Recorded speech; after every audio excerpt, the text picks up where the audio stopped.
Boa noite, meus amados irmãos e irmãs, meus amigos, a todos vocês que nos assistem pelo YouTube, pelo Facebook. Deus seja louvado porque estamos hoje prestando mais um culto ao nosso Deus, hoje 25 de novembro de 2020. E hoje um culto de oração. Você tem orado? A palavra de Deus nos exorta, nos admoesta, nos ensina, nos ordena, vigiai e orai, não é? E a palavra de Deus aqui em Mateus 24, versículo 42, diz: vigiai, pois, porque não sabeis a hora que há de vir o vosso Senhor. Nós não sabemos o dia que o Senhor vem para nos levar, para nos arrebatar, para nos colocar junto com Ele, na glória. Mas enquanto nós estamos aqui, Ele diz que nós devemos vigiar e orar. Vigiar e orar. Orar, inclusive, para que não se caia em tentações, Orando sempre, colocando Deus em primeiro lugar na sua vida.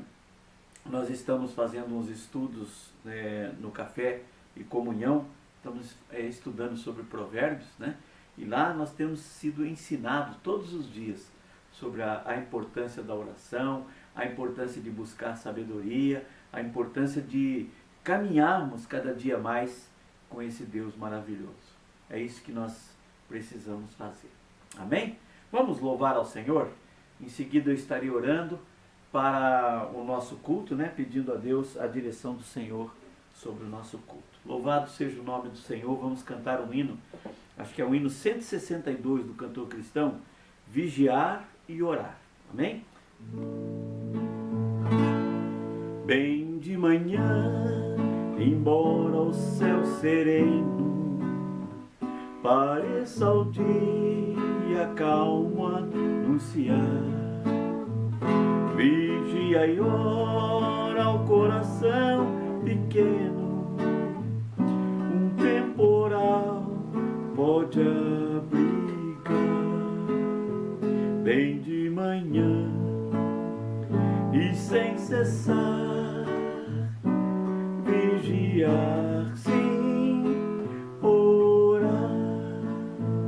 Ao meio-dia, quando os sons da terra abafam mais que Deus a voz de amor, recorre à oração, evita a guerra e goza a paz com o Senhor.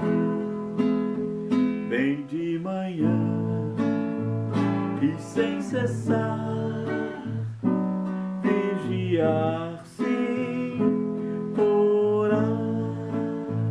Do dia ao fim, após os teus lidares, relembra as bênçãos do celeste amor e conta a Deus prazeres e pesares, deixando em suas mãos a dor.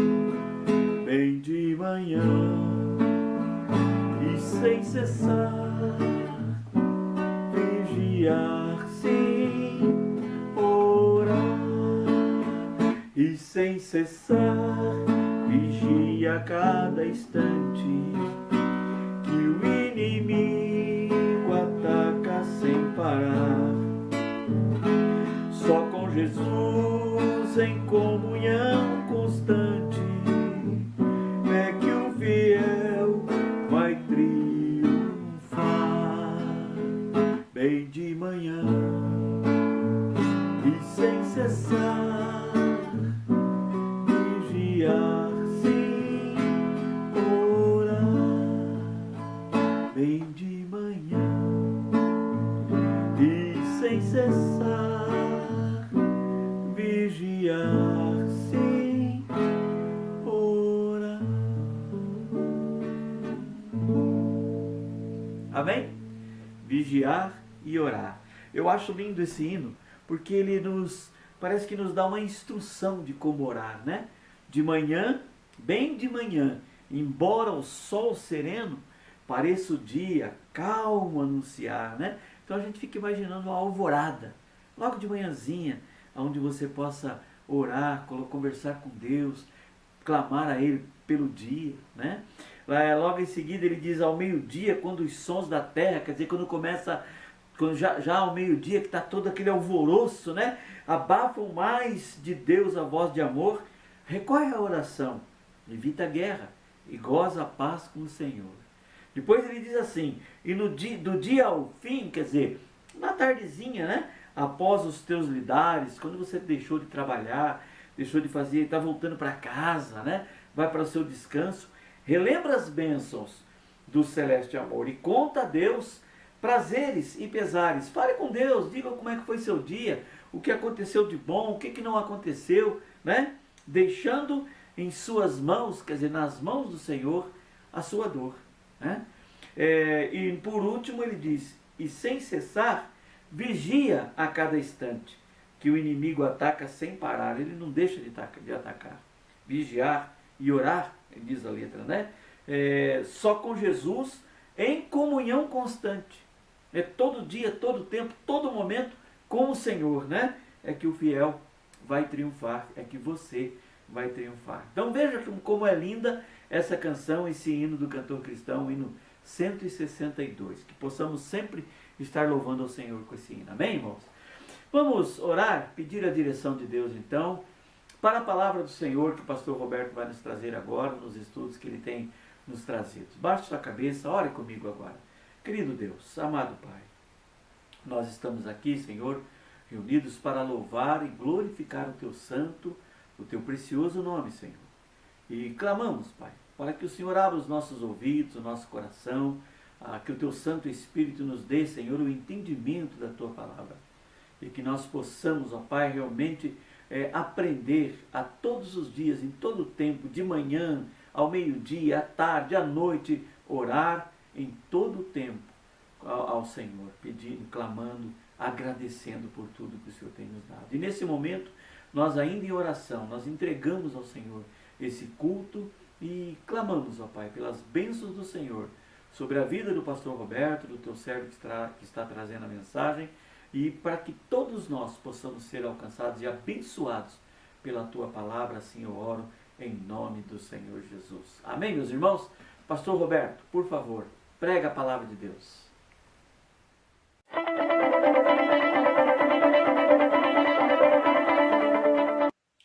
Boa noite, queridos irmãos. Nós estamos reunidos aqui mais uma vez para darmos continuidade ao estudo da palavra de Deus. Nós estamos estudando juntos a primeira carta de João. Nós já estudamos os versículos de 1 a 4 e hoje nós vamos estudar os versículos então de 5 a 10.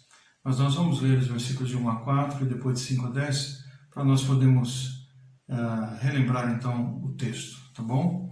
E depois então os versículos de 5 a 10, versículo por versículo, vamos estudar juntos.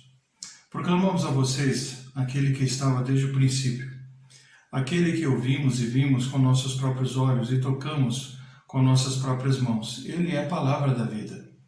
Aquele que é a vida nos foi revelado e nós o vimos. Agora testemunhamos e lhes proclamamos que ele é a vida eterna. Ele estava com o Pai e nos foi revelado. Anunciamos-lhe aquilo que nós mesmos vimos e ouvimos, para que tenham comunhão conosco, e a nossa comunhão é com o Pai e com seu Filho Jesus Cristo. Escrevemos essas coisas para que vocês participem plenamente de nossa alegria. Versículo 5. Esta é a mensagem que ouvimos dele e que agora lhes transmitimos. Deus é luz e nele não há escuridão alguma. Portanto, se afirmamos que temos comunhão com ele, mas vivemos na escuridão, mentimos e não praticamos a verdade. Mas se vivemos na luz, como Deus está na luz, temos comunhão uns com os outros e o sangue de Jesus, seu Filho, nos purifica de todo o pecado. Se afirmamos que não temos pecados, enganamos a nós mesmos e não vivemos na verdade. Mas se confessarmos os nossos pecados, ele é fiel e justo para perdoar nossos pecados e nos purificar de toda a injustiça. Se afirmamos que não pecamos, chamamos Deus de mentiroso e mostramos que não há em nós lugar para a sua palavra. Então nós temos aqui os textos então de 1 até o 10 e vamos estudar agora de 5 a 10, porque já estudamos de 1 a 4 na semana passada. Versículo 5, então, João ele começa a falar justamente sobre o fato de que a mensagem que nós ouvimos, a mensagem que ele ouviu, é a mensagem que agora ele transmite. Então, amados, devemos lembrar que a teologia de João não é resultado da sua própria descoberta ou invenção. Ele não cria a mensagem, ele recebe a mensagem de Jesus e a transmite. A sua mensagem não emana das suas pesquisas, nem das suas meditações transcendentais. A sua mensagem não é da terra, ela é do céu. Ela não vem de homens, mas ela vem da parte de Deus. A mensagem, então, ele deixa bem claro, vem da parte dele, da parte de Deus. João, ele é apenas um arauto, ele é apenas um proclamador que anuncia, com urgência e fidelidade a mensagem de Deus, que não apenas edifica os salvos em Jesus Cristo, mas também reprova o ensinamento dos falsos mestres e os próprios falsos mestres. O nosso ministério não é apenas combater a mentira, mas, sobretudo, anunciar a verdade. Nós que já temos o conhecimento da palavra de Deus, temos como responsabilidade não apenas combater a mentira, mas, sobretudo, anunciar a verdade. A síntese do ensino de Jesus acerca de Deus é que ele é luz, é o que o texto diz. A luz, ela ilumina, ela aquece, ela purifica, ela se alastra. Ela traz conhecimento da verdade e ela resplandece nas trevas da ignorância.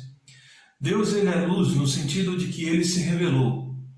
Então nós temos algumas coisas importantes aqui. Em primeiro lugar, ele é luz no sentido de que ele se revelou para cada um de nós. Dizer que Deus é luz significa que não há nenhuma coisa secreta, nenhuma coisa disfarçada ou encoberta ao seu redor. A sua palavra é muito bem clara e aberta para todos nós. Deus quer que os homens o vejam e o reconheçam e o conheçam. Deus se revelou na criação, Deus se revela na nossa consciência, no nosso interior, mas também se revela nas Escrituras e através de Jesus, o Verbo encarnado, o Verbo que se tornou carne e habitou no meio de nós. Então o conhecimento de Deus não é um privilégio apenas de um grupo seleto de iluminados, como os gnósticos tinham ideia. Eles imaginavam que para eles foi feito ou dado uma revelação especial e que eles estavam muito acima de todos os demais seres humanos. Mas pelo contrário, essa palavra não é apenas para um grupo seleto. Ela é franqueada a todos aqueles que contemplam a Jesus Cristo, a luz do mundo. Mas podemos ver também que Deus, ele é luz no sentido da sua perfeição moral absoluta. Deus é santo e também ele é puro. Ele é puríssimo no seu ser, em suas palavras e em suas obras. Moralmente falando, luz é pureza e trevas é justamente o mal, a impureza. Então aqui João ele está escrevendo para rebater uma errada e herética maneira de pensar. Havia aqueles que diziam estar intelectualmente capacitados e espiritualmente amadurecidos, os gnósticos que nós falamos. Mas eles não davam mostras disso na sua vida. Eles diziam que tinham avançado tanto no caminho do conhecimento que o pecado havia deixado de ter importância para eles. Eles não eram afetados pelo pecado. Eles se diziam ser tão espirituais, de que maneira nenhuma se preocupavam então com o pecado.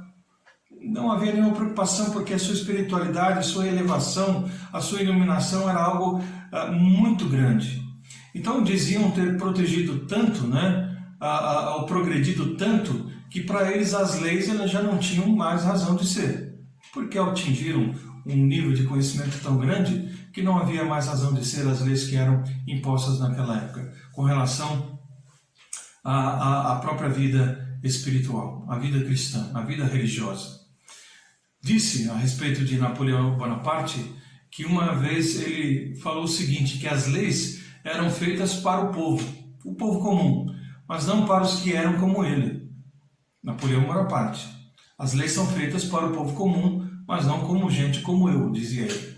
Assim, esses hereges também eles pretendiam ter chegado a um ponto em que, ainda que pecassem, não tinha nenhuma importância, porque a sua elevação espiritual era muito grande. Então Deus deixa bem claro na sua palavra que isso, e João fala a respeito desse assunto, deixando muito bem claro que isso não é possível. Mas Deus ainda, ele é luz no sentido de que que nada pode ficar oculto aos seus olhos. Né? Deus ele é onisciente, ele tudo vê, ele a todos ele sonda, né? E nada escapa ao seu conhecimento. A luz ela penetra nas trevas e dissipa as trevas. É impossível esconder-se de Deus. Seja nos confins da terra, seja nas profundezas do mar, ninguém pode se esconder de Deus. Tá? Não há possibilidade disso. Então ele é luz nesse sentido também. Deus ainda é luz no sentido de que não há nele treva nenhuma. Ou seja, as trevas expressam a ignorância da vida à parte, longe de Cristo. E as trevas significam a imoralidade da vida sem Cristo. As trevas apontam para o desamor e apontam para o ódio. Então, por isso ele deixa bem claro que Deus ele é luz, porque ele não está envolvido com nada dessas coisas erradas e terrenas que nós temos aqui. Ok? No versículo 6, só relembrando, ele diz: portanto, se afirmamos que temos comunhão com ele, mas vivemos na escuridão, mentimos e não praticamos a verdade.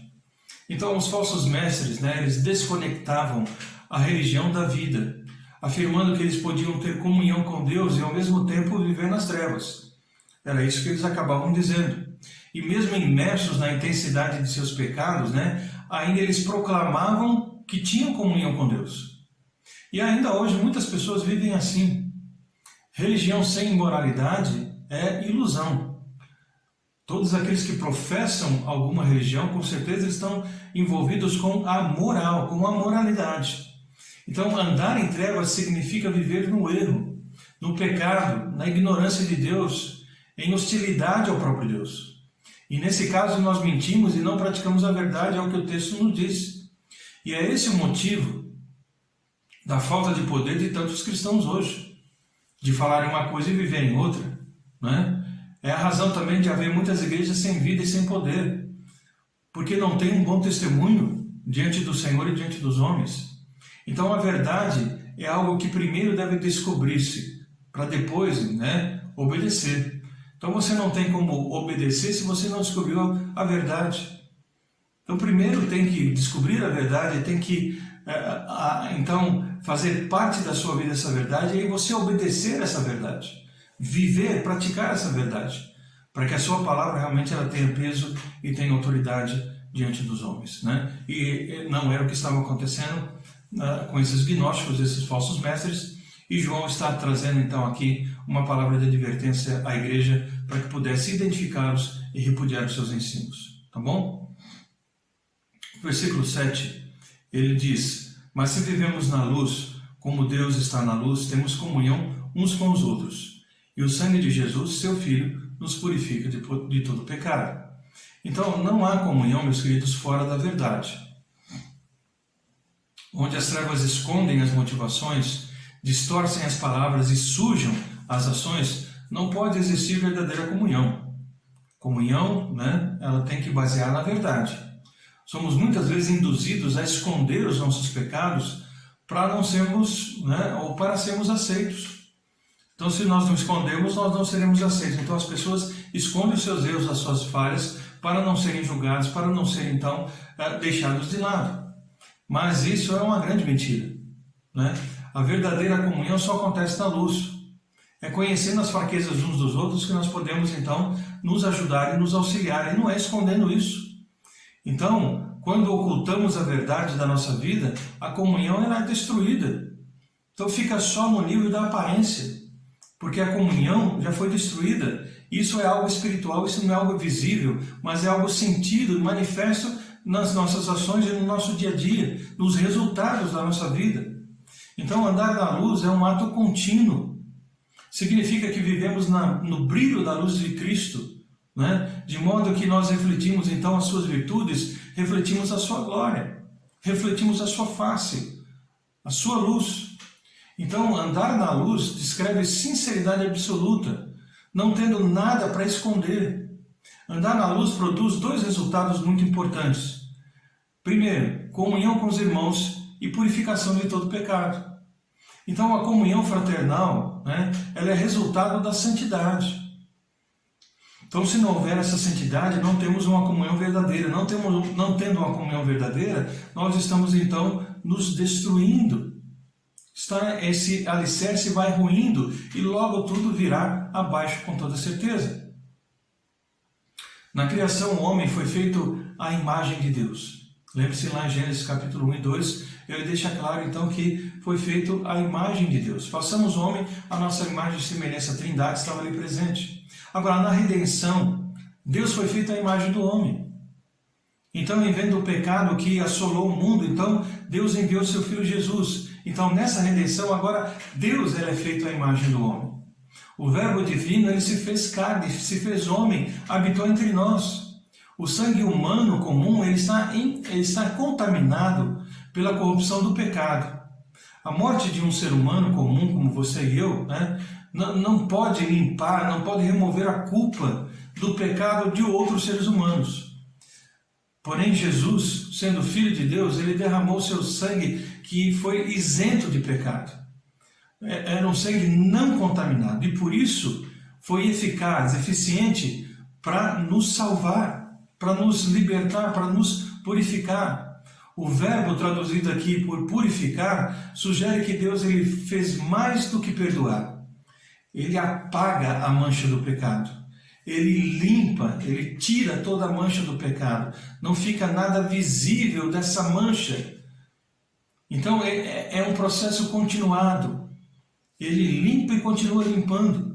Por isso ele pode perdoar os pecados do passado, mas também ele pode nos purificar no presente, no nosso dia a dia e também lá no nosso futuro.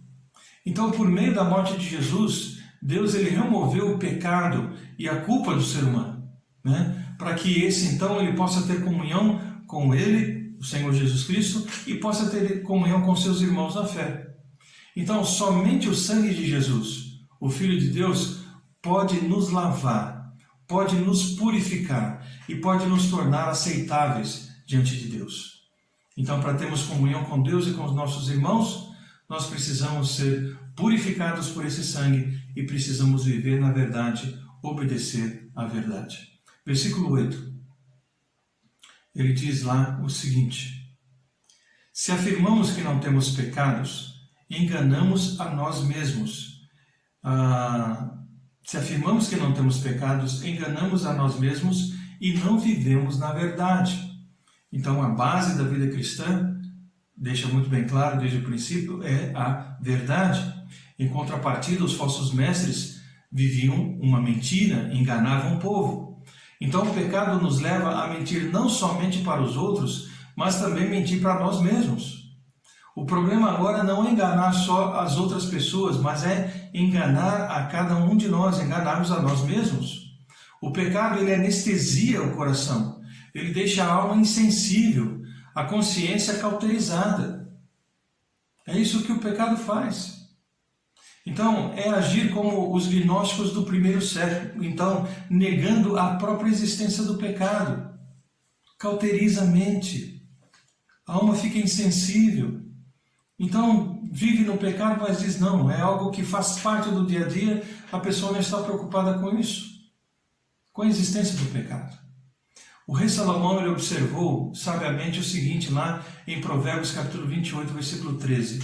O que encobre as suas transgressões jamais prosperará, mas o que as confessa e deixa alcançará a misericórdia. Então, de novo, o que encobre as suas transgressões jamais prosperará, mas o que as confessa e deixa alcançará, então, misericórdia. Então, os mestres gnósticos, eles falavam que não eram pecadores, mas a vida deles reprovava as suas palavras, porque eram grandes pecadores. Havia um abismo entre a sua teologia e a sua vida. Havia uma lacuna muito grande entre a sua crença e a sua prática. A argumentação de João aqui é que o homem que fala uma coisa e faz outra, ele é mentiroso. é um mentiroso e está enganando a si mesmo e enganando aos outros, que é o que o texto bíblico, versículo 8, deixa muito claro para cada um de nós. Versículo 9, ele diz o seguinte: então nós não devemos afirmar, como ele diz no versículo 8, não devemos nos enganar, enganar a nós mesmos, porque então nós não estamos praticando a verdade, não estamos vivendo na verdade. Mas ele diz, então mude a posição, mude o pensamento, mude de direção. Mas se confessarmos os nossos pecados, ele é fiel e justo para perdoar os nossos pecados e nos purificar de toda a injustiça. Então não diga que você não tem pecado. Pelo contrário, confesse os seus pecados, reconheça, viva na verdade. O crente verdadeiro não é aquele que esconde os seus pecados, nem os justifica, mas é aquele que confessa a Deus para receber da parte dele purificação e perdão. Antes de termos comunhão com Deus, nós precisamos ser perdoados e purificados. Não há como termos comunhão com Deus e com nossos irmãos sem antes termos sido perdoados e purificados. Vamos ver aqui nesse texto 3 coisas importantes nesse versículo. Primeiro, a condição do perdão, é a confissão. Então devemos confrontar o pecado que nós cometemos, sem nos defendermos ou ficarmos justificando qualquer erro, qualquer falha, qualquer pecado. Confessamos os nossos pecados para mostrar arrependimento. A palavra confessar, no original, no grego, significa homologar, concordar com, dizer a mesma coisa. Confessar é concordar com o diagnóstico que Deus faz de nós, com o diagnóstico que Ele faz a nosso respeito, que nós somos pecadores e que temos cometido pecado sim. E precisamos verbalizar, em concordância com Deus e sentir pesar e tristeza por aquilo que nós estamos fazendo e que desagrada a Deus. Então a verdadeira confissão, ela requer o quê? Requer a especificação dos pecados. Não é dizer, Deus perdoa a multidão dos meus pecados. Confessar é ser honesto com Deus e consigo mesmo. Confessar, ela deve ser tão extensa quanto o estrago que foi feito pelo pecado. A confissão de certos pecados, ele exige também muitas vezes uma reparação, além da confissão. Muitas vezes, além de confessar o seu erro, você vai ter que reparar esse erro. Isso que o texto nos mostra. Em alguns casos, a disciplina também vai precisar ser aplicada. A disciplina da igreja precisará ser aplicada em alguns casos, para que o nosso testemunho seja adequado diante do mundo e para que essa pessoa possa ser recuperada. Em segundo lugar, nós vemos a base do perdão. Ele diz, a fidelidade e a justiça de Deus. Essa é a base do nosso perdão. Em primeiro lugar, então, nós vimos o quê? Nós vimos que a condição para o perdão é confessar. Em segundo lugar, a base do perdão é a fidelidade e a justiça de Deus. Deus é fiel para perdoar. Por quê? Porque Ele cumpre a sua aliança, a sua promessa de perdoar os nossos pecados e não se lembrar mais deles. É o que Ele diz em Jeremias, é o que Ele diz em Hebreus. Que Ele então lançaria os nossos pecados na profundeza dos mares, que Ele não se lembraria mais. Então ele deixa muito claro isso. Mas por outro lado, em sua justiça, Ele não perdoa. Antes Ele aplica a lei àqueles que transgridem a sua palavra. Então, da mesma forma que Ele é justo, que Ele é amor, Ele também é justiça. Então Ele cumpre as suas promessas de nos perdoar, mas Ele cumpre também a sua palavra em punir o pecado, em punir os transgressores. Então o juiz de toda a terra, ele não pode apagar o pecado de maneira leviana, passar por cima, colocar panos quentes. Portanto, Deus é fiel para perdoar, porque Ele prometeu em fazê-lo, mas também Ele é justo porque Ele morreu por nossos pecados. A sua morte não foi em vão, a sua morte não pode ser deixada ou levada de qualquer maneira, de qualquer forma, ser ignorada, ser mal interpretada, mal entendida. Ele morreu pelos nossos pecados, então a sua justiça precisa ser também aplicada na vida dos transgressores. Mas em terceiro lugar, nós temos a posse do perdão. Nós temos então perdão e purificação. Ela faz parte então da nossa vida. Então é justamente de nossas injustiças que a justiça de Deus nos purifica, que é o que nós vimos no texto. Pecado é um débito que Deus quita, que Deus paga. E também uma mancha que ele remove. Então ele paga uma dívida e remove a mancha para que isso não fique mais visível, para que isso não seja mais lançado em rosto. Ele lava por fora e ele purifica por dentro. Deus não coloca mais os nossos pecados em nossa conta. Esse é o lado judicial da parte de Deus. Ele não mais cobra a dívida. Deus, por outro lado, ele limpa e purifica. E esse é o lado pessoal. Ele decide isso, limpar e purificar. Perdoar, então, descreve o ato de cancelar uma dívida e pagar essa dívida pelo devedor. Purificar se refere, ao fazer do pecador alguém santo, alguém justificado, alguém santo, de modo que ele possa viver em comunhão com Deus. Porque a palavra do Senhor é bem clara, Sede santos, porque eu, o Senhor, sou Deus, sou santo. Então nós temos a condição de estarmos na presença de Deus por causa dessa santidade, porque nós fomos purificados por Ele. Versículo 10. Se afirmamos que não pecamos, chamamos Deus de mentiroso e mostramos que não há em nós lugar para a sua palavra. O pecado ele pode nos fazer mentir para os outros, mentir para nós mesmos e mentir para Deus. Tendo se tornado um mentiroso, depois também se procura transformar Deus em mentiroso. Aquele que diz que não é pecador contradiz o testemunho de Deus, o testemunho que Deus dá acerca da pecaminosidade humana. O próprio Senhor diz que nós somos pecadores. Isso é revelado através da própria santidade de Deus. Então transformamos Deus em mentiroso, não apenas em sua palavra, a palavra do Senhor, a Escritura Sagrada, mas também no efeito da cruz do Calvário.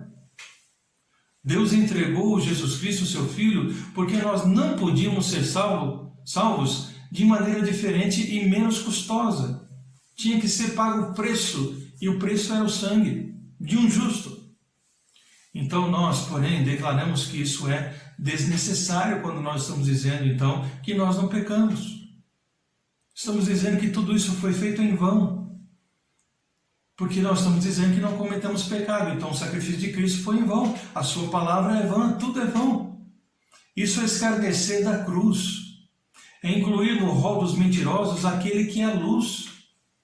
Aquele que procura encobrir os seus pecados deixa de praticar a palavra de Deus. Versículo 6. Logo a verdade deixa de estar nele. Versículo 8. E finalmente ele torna a verdade de Deus em mentira. Versículo 10. Então, amados, dessa forma, perde a comunhão com Deus e perde a comunhão com seus irmãos. Versículos 6 e 7. Então, quando uma pessoa gasta todas as suas energias fingindo ser algo, então não lhe restam mais forças para viver. E a vida então se torna superficial, se torna uma vida insípida, uma vida sem sabor. E se o sal não salga mais, se ele é insípido, para nada mais ele serve a não ser para ser jogado fora e pisado pelos homens. Então é isso que nós temos nesse texto, nesses 5 versículos que nós avaliamos hoje. Se queremos ter comunhão com Deus, se queremos ter comunhão uns com os outros, precisamos viver na verdade, precisamos viver na luz. Porque senão nós destruímos a nossa comunhão com Deus, nós destruímos a nossa comunhão com o povo de Deus. E assim nós contribuímos para destruir a obra de Deus. Que não sejamos responsáveis por isso, pela destruição da obra de Deus. A obra local, a obra na nossa cidade, no nosso estado, no nosso país, no mundo.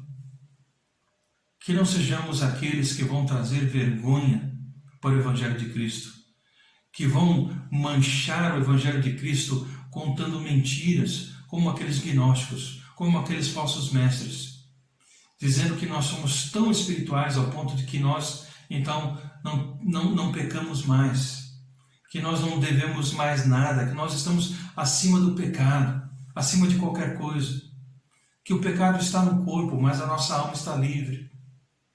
Tudo isso é engano, é mentira, prejudica a nossa própria vida e prejudica a vida de outras pessoas. mas que nós possamos viver na verdade, reconhecendo que sem Cristo nada somos e nada podemos fazer. E que se quisermos ter comunhão com Ele e comunhão com o povo dele, precisamos buscar viver na luz, viver na verdade. Que Deus nos abençoe e que nós possamos buscar a cada dia refletir a luz de Cristo, para que todos possam ver em nós realmente a autoridade vinda do Senhor para proclamarmos a sua palavra e essa palavra ser aceita como verdade em cada coração. Vamos orar. Pai, nós te agradecemos pela tua palavra e pedimos que o Senhor nos ajude a vivermos, ó Deus, cada dia alicerçados na verdade, na coluna da verdade, e que dessa forma, ó Deus, nós possamos abençoar a vida daqueles que estão ao nosso redor, para que eles possam reconhecer a verdade, possam, Deus, deixar a mentira e o engano e possam se voltar para o Senhor, se converter dos seus maus caminhos, se arrepender dos seus pecados e buscarem a verdade e a luz, que só pode ser, ó Deus, transmitida e vivida através de Jesus Cristo. Orienta-nos, portanto, dá-nos uma boa noite de descanso, dá-nos um bom restante de semana e que em todas as coisas o nome do Senhor seja glorificado através de cada um de nós. Pedimos que o Senhor possa falar no coração daqueles que porventura ainda estão vivendo nas trevas e que eles possam, Deus, sair dessas trevas e possam buscar a luz do Senhor para viver nessa luz, irradiar essa luz e viverem, portanto, para a glória do Senhor. Pedimos agradecidos em nome de Jesus. Amém. E Deus abençoe, que todos tenham um bom restante de semana na graça e na paz do Senhor. Amém, meus irmãos. Que bênção, que bom ouvir uma palavra tão edificante como esta. Deus seja louvado na vida do pastor Roberto, na nossa vida, por termos esses ensinamentos. Amém? Vamos ler a palavra de Deus. Eu tenho uma palavra para você. Deus tem tocado no nosso coração. No meu e da Ana, a gente tem orado, temos falado sobre isso, do quanto que nós temos visto o nosso povo, os nossos irmãos, né? Tão abatidos, tristes, alguns sofrendo com doenças. Nós vamos orar. Mas eu tenho uma palavra para você. Está lá em Isaías, capítulo 41, no versículo 10, que diz assim, olha para você que está me olhando, olho no olho, olha o que Deus quer falar para você. Não temas, porque eu sou contigo. Amém? Deus está falando, não temas, porque eu sou contigo. Não te assombres, porque eu sou o teu Deus. Eu te fortaleço, eu te ajudo, eu te sustento com a destra da minha justiça. Eis que envergonhados e confundidos serão todos os que se indignaram contra ti. Tornar-se-ão em nada, e dos que contenderem contigo perecerão. Amém? Versículo 13. Porque eu, o Senhor teu Deus, te tomo pela tua mão direita. Olha, ele pega na tua mão e ele te diz, não temas, eu te ajudo. Amém? Vamos, então, nos colocarmos diante de Deus nesse momento em oração. E hoje eu vou ter mais duas pessoas orando comigo. Vamos orar, vamos colocar os nossos pedidos diante do Senhor. Baixe a sua cabeça, você que está aí. Feche os teus olhos, coloque-se na presença do Senhor agora. Só você e Deus. Ouvindo essa palavra que Ele acabou de dizer para você, não temas. Eu te tomo pela destra da minha justiça. Eu te tomo pela tua mão direita.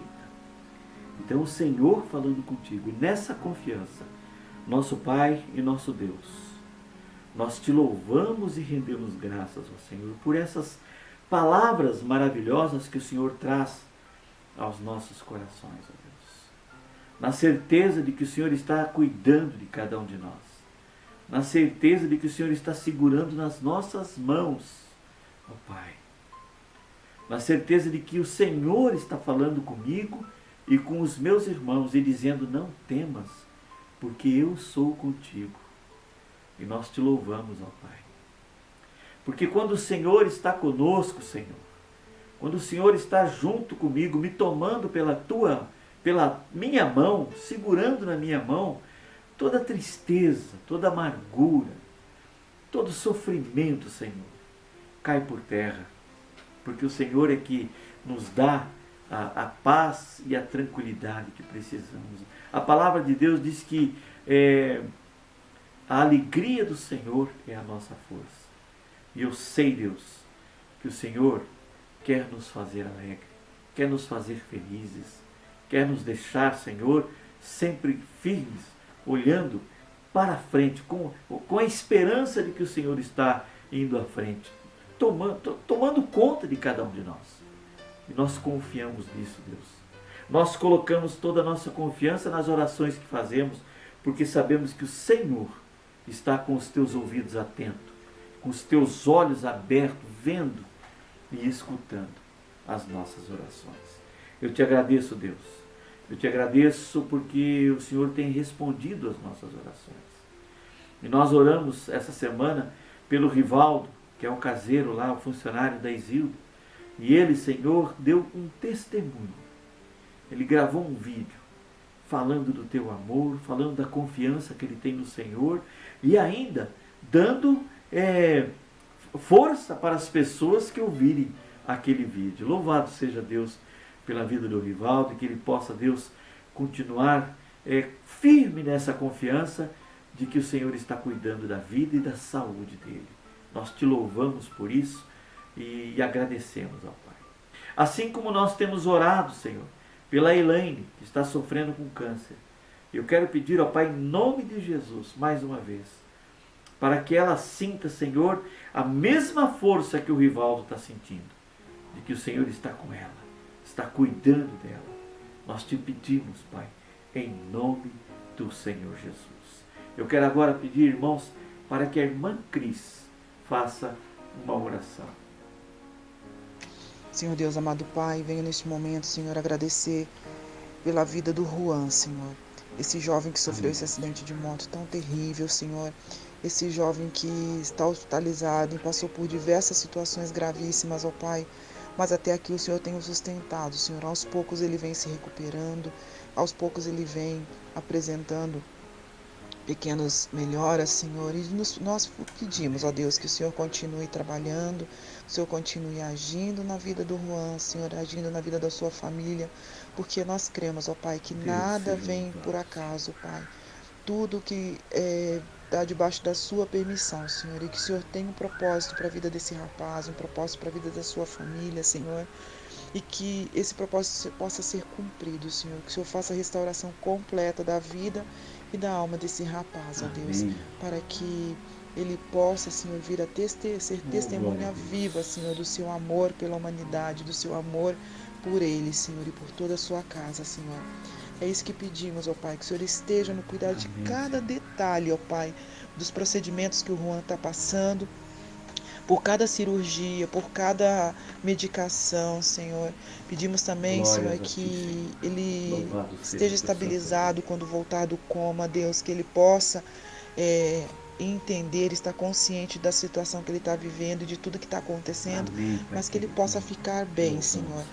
Pedimos que o Senhor esteja abençoando também toda a equipe, todas as pessoas que estão ajudando, Senhor, a ele nessa recuperação, os médicos, os enfermeiros, que tudo, Senhor, esteja debaixo da sua mão, Senhor, que o Senhor esteja guardando e abençoando, Senhor, cada detalhe desse momento da vida do Juan.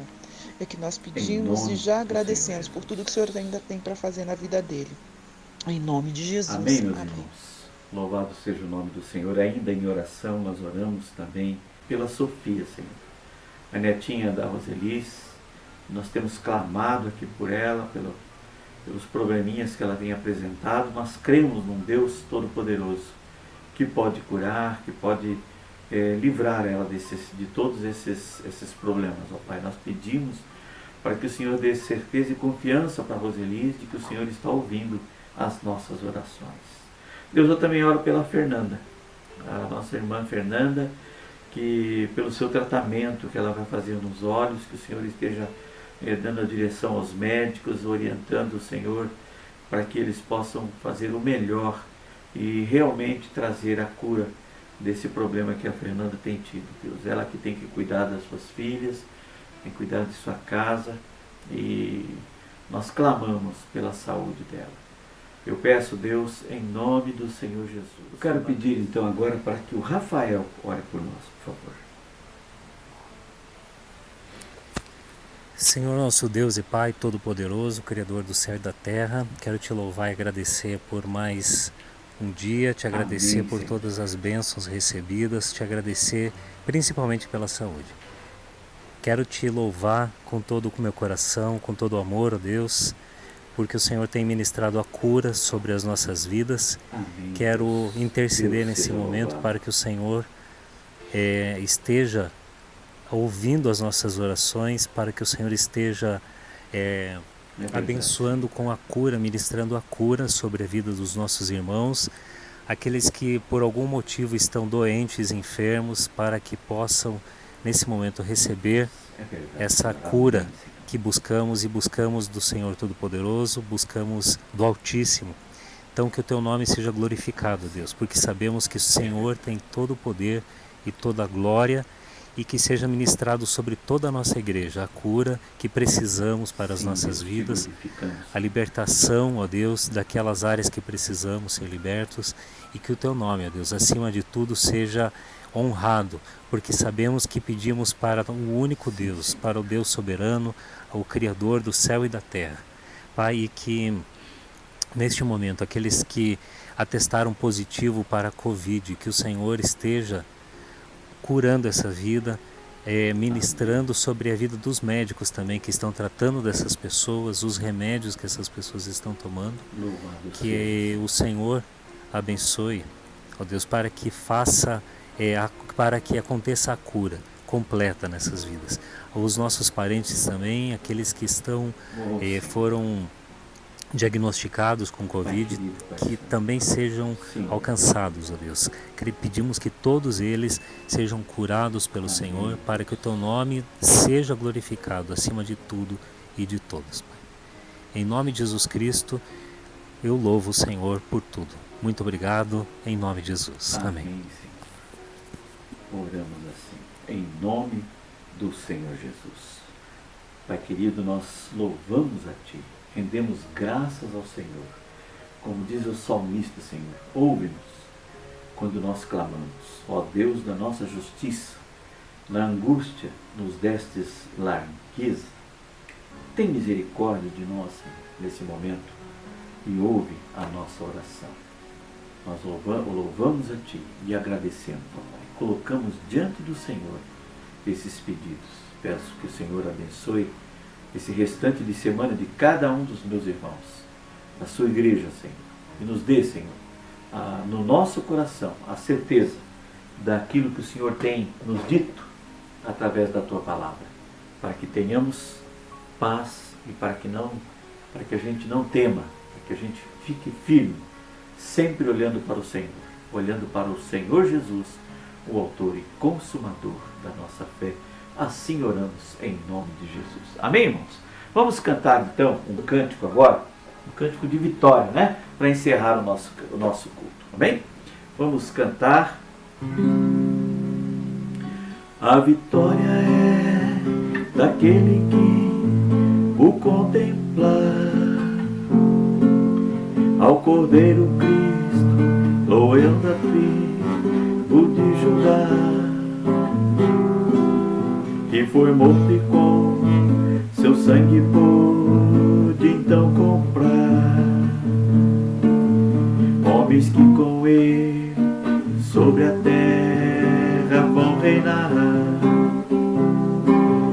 A vitória é daquele que o adorar, ao seu lado no seu trono se assentará. Se a Jesus seguir e for por onde ele andar, no seu santo monte um novo canto entoará. A vitória do Senhor é certa, aleluia.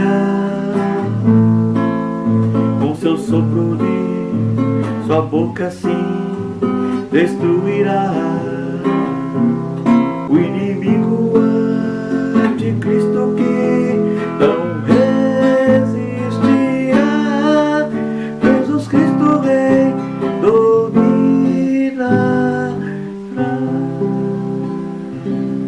Amém, irmãos?